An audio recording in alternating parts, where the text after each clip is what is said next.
খামারি কৃষক ভাইরা আসসালামু আলাইকুম। আপনারা যে যেখান থেকে আমার এই ভিডিওটি দেখতে পাচ্ছেন, আমি সবাইকে জানাই জাকির কৃষি খামারের পক্ষ থেকে আন্তরিক শুভেচ্ছা এবং অভিনন্দন। আজকে আসলাম একটি ঘাসের জমিতে। এই ঘাসটার নাম হচ্ছে আমেরিকান গুয়াতিমালা হাইব্রিড ঘাস। আমি প্রথমে বলবো আমার ভিডিওটি না টেনে আপনারা সম্পূর্ণরূপে দেখবেন, তাহলে আমি কিছু কথা বলবো, কথাগুলো একটু মনোযোগ সহকারে শুনবেন। দেখা যায় আমি যেটা জানি হয়তো বা আপনারা সেটা নাও জানতে পারেন, অথবা আপনারা যেটা জানেন সেটা আমি নাও জানতে পারি। হয়তো আজকে দেখলেন, কিন্তু একদিন না একদিন আপনার কাজে আসতেও পারে। এই যে আমি যেই জমিটাতে এখন দাঁড়িয়ে আছি, এই জমিটার যে ঘাসটা দেখতে পাচ্ছেন, এই ঘাসটার নাম হচ্ছে আমেরিকান গুয়াতিমালা হাইব্রিড ঘাস। এই আমেরিকান গুয়াতিমালা হাইব্রিড ঘাসটা আপনার ঘাস হয়, প্রচুর পরিমাণে ঘাস হয়। এই যে আপনারা দেখতে পাচ্ছেন এখানে কিন্তু ঘাস, এত ঘাস হয়ে আছে আপনার, এই দেখেন ঘাস প্রচুর পরিমাণে কিন্তু ঘাস হয়ে আছে।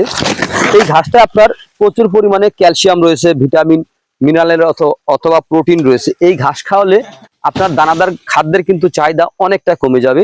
দেখা যায় আগেরকার দিনে কিন্তু আপনার জমি ছিল, জমিতে দেখা যায় ফসল আবাদ কিন্তু কম হতো। ওই ক্ষেত্রে দেখা যায় আপনার জমিতে প্রচুর পরিমাণে ঘাস কিন্তু হয়ে থাকতো। ওই সময় আপনার জমিতে কোনো ঘাস রোপণ করার প্রয়োজন ছিল না।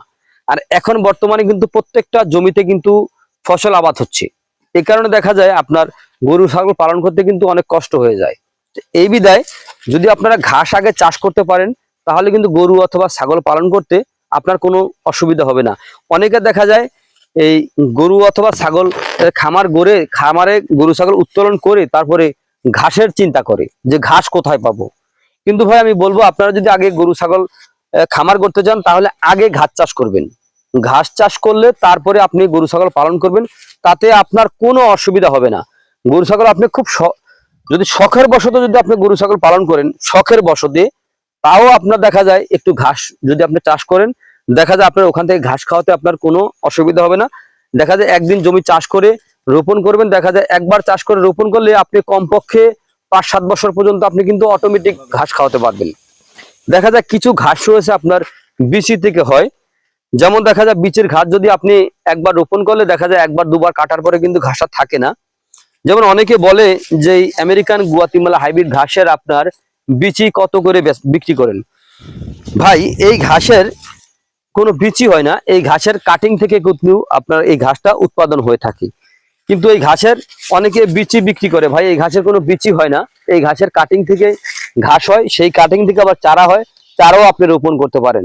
শিকড় সহ মোতা সহ চারা আমরা সারা বাংলাদেশে ডেলিভারি দিয়ে থাকি। চাইলে আপনি মোতা সহ চারাও কিন্তু আপনি সংগ্রহ করতে পারেন। তো দেখা যায় এই আমেরিকান গুয়াতিমালা হাইব্রিড ঘাস খাওয়ালে আপনার দুগ্ধ জাতীয় গাভীর দুধ বৃদ্ধি হবে, অথবা ষাঁড় গরুর মাংস বৃদ্ধি হবে। যদি আপনি গরু ছাগলের খামারে আপনি খরচ কমাতে চান, তাহলে আপনার ঘাস চাষ করতেই হবে।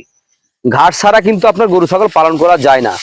এই দেখেন ঘাস, এখানে প্রচুর পরিমাণে ঘাস হয়ে আছে। দেখেন ঘাস, এত ঘাস যদি থাকে তাহলে গরু ছাগলের ঘাসের কোনো সমস্যা হবে না। তো আমি আশা করব যদি আপনারা Indonesian smart Napier, American Guatemala ঘাস, জারা ওয়ান হাইব্রিড ঘাস যদি আপনার চাষ করতে চান, এগুলো হচ্ছে উঁচু জায়গার ঘাস, যে জমিতে আপনার জোয়ারের পানি অথবা বৃষ্টির পানি হচ্ছে আবার চলে যায়, এরকম জমিতে আপনি ঘাসটা রোপণ করতে পারবেন। তো আমি বলবো আপনারা গরু অথবা ছাগলের খামার গড়ার পূর্বেই ঘাসের যোগানটা শতভাগ নিশ্চিত করবেন। যেমন সামনে কিন্তু এখন এই যে কুরবানির ঈদ আসতেছে, আগে আসবে রমজান, তারপরে আছে কুরবানির ঈদ। তো কোরবানির ঈদের আগেই কিন্তু আপনি ঘাস যদি চাষ করেন, দেখা যায় আপনি খাওয়াতে পারেন। যদি এই ঘাসের চারাটা রোপণ করেন, দেখা যায় আপনি 2 মাসের মধ্যে কিন্তু আপনি ঘাসটা, মানে 2 মাসের পরে যায় আপনি ঘাসটা কাটতে পারবেন। আর যদি এই ঘাসের কাটিং রোপণ করেন, তাহলে আমরা 3 থেকে 3.5 মাসের মতো সময় নিবি কাটিং থেকে যেটা হবে। আর চারা রোপণ করলে আপনার দেখা যায় 2 মাস পরে আপনি ঘাসটা কিন্তু কেটে খাওয়াতে পারেন। তো প্রিয় বন্ধুরা, আপনারা যে যেখান থেকে আমার এই ভিডিওটি দেখতে পারছেন, যদি আপনাদের কাছে আমার এই ভিডিওটি ভালো লেগে থাকে, তাহলে আমার চ্যানেলটিকে অবশ্যই সাবস্ক্রাইব করবেন, একটু শেয়ার করে দিবেন, যাতে নতুন উদ্যোক্তা ভাইরা দেখে এই ঘাসটা যেন রোপণ করতে পারে, সেই সুযোগটা আপনারা করে দেবেন। আজ এখানে এ পর্যন্তই। আপনারা সকলে ভালো থাকবেন, সুস্থ থাকবেন। আল্লাহ হাফেজ।